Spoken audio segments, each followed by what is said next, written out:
So you are at Amazon and you, over the next, 15 years, you grow into this vice president role. And I think at some point you had a team of 600 people, right? 800, Um, yeah. 800. And so one of the things I'm excited about is clearly in that time, you must have grown many managers. You've seen the transition from many people being an individual contributor engineer and going into management. There's a lot of really good wisdom that I'm sure you can share. Let's start with that transition point. A lot of the people I talk to are currently senior staff, principal level engineers, and they're thinking about going into management. And I'm curious how you coach them.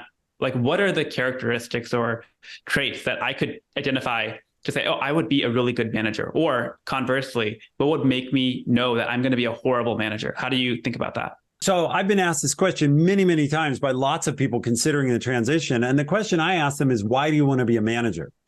And specifically, if you think about it, first, you've been educated as an engineer. And then second, you've invested to get to the senior staff level, at least 10 years of your life in engineering expertise. And you are going to leave a big portion of that behind and go into a place where you're not educated. You don't have a degree in management, probably. And even if you do, even if you have a so-called MBA, right, that doesn't really teach you how to manage people. And so I asked them, what's going to motivate you to re-educate yourself in a new field? So probably as a senior engineer, you've learned many times, like, I'm going to learn a new language or I'm going to learn a new stack. But what this is a very different stack. Like, you've got to now learn this soft skills stack of how to motivate people and how to deal with their issues and how to organize work. And do you actually want to do that? That's the fundamental question, is, does that interest you? Because if you're only doing it because you perceive it's a bigger paycheck or you perceive it's going to give you more power, those people don't tend to make very good managers because they're not really motivated to be good at management. They're motivated to get something from it. The question is, think about your own good managers. What do they do? Are you motivated to be a good manager, or do you want to be a manager for something else? If you have come to the point where you actually want to help other people, then you can be a good manager. If you're only seeing it as like a stepping stone for yourself, that you may be successful in using it as a stepping stone, but you probably won't be that good as a manager.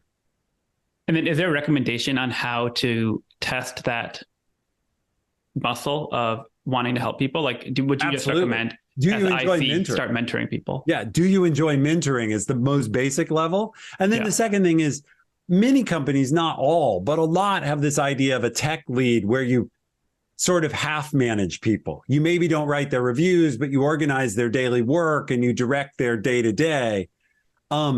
If you can be sort of a project lead engineer or a tech lead, do you enjoy, because that's half of the job of being a manager. You're organizing people's daily work. Do you enjoy that? Now, there's another piece of hiring, firing, performance management that only so-called true managers do. But if you don't even like being responsible for the schedules and holding people accountable to delivery, then you're probably not going to like management either, because that's half the job. I mean, it makes 100% sense when you say it. Like, do you enjoy people? Do you enjoy growing people? That's one of the core tenets of a good manager.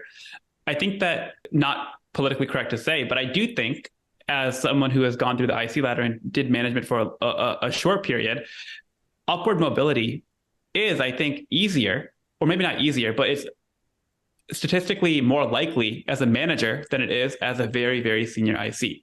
I'm not sure if you had that experience at Amazon, but I'm curious how you think about that and how does that manifest in the people that you've seen? First, I think you're speaking truth that it's easier to grow as a manager than it is as a senior IC. There's more high-level managers than there are high-level ICs from what I saw at Amazon and that I see as I coach around the industry.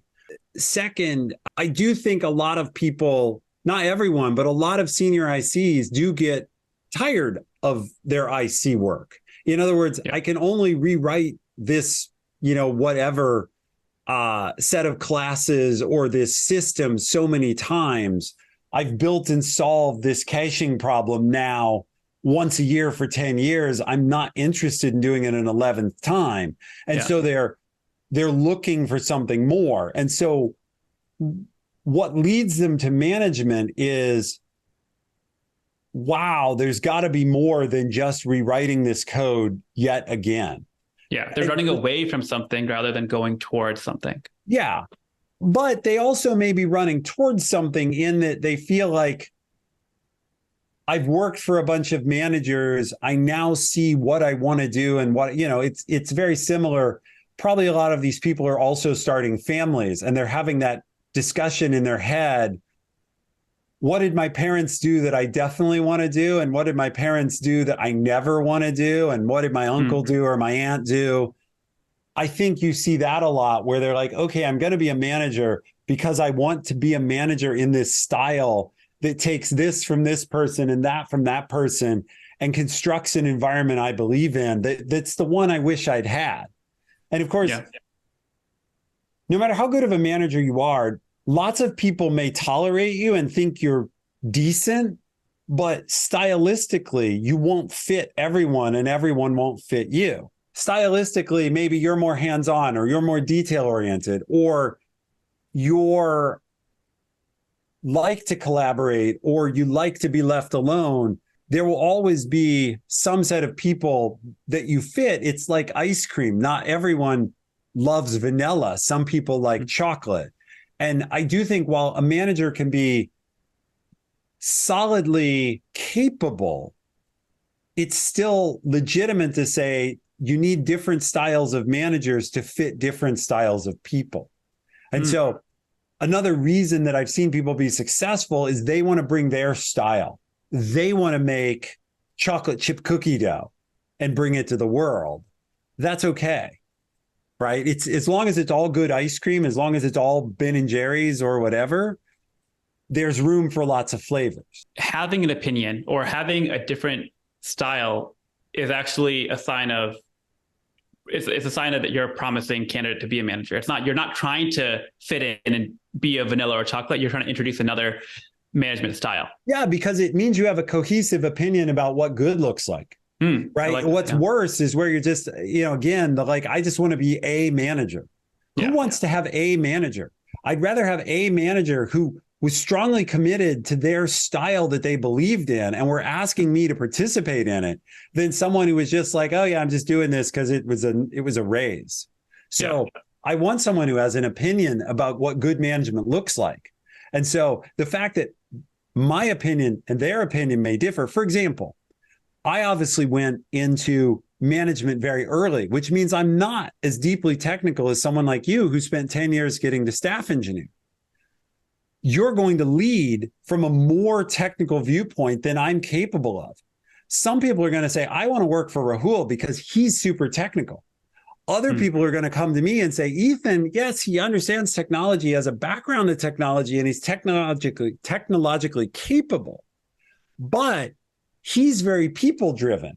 He's very, how do I grow my individuals? How do I form a cohesive team?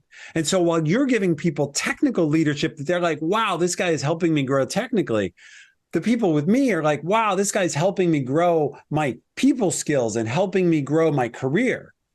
Different flavors. Your flavor's good. My flavor's good. That's a really good nuance to this element. It's not good and bad. It's, hey, there are many ways to be good. It's the question of having a cohesive narrative about why you're doing what you're doing and justifying it. Yeah. And therefore, if you have that cohesive narrative, you have like a design goal that you're working towards.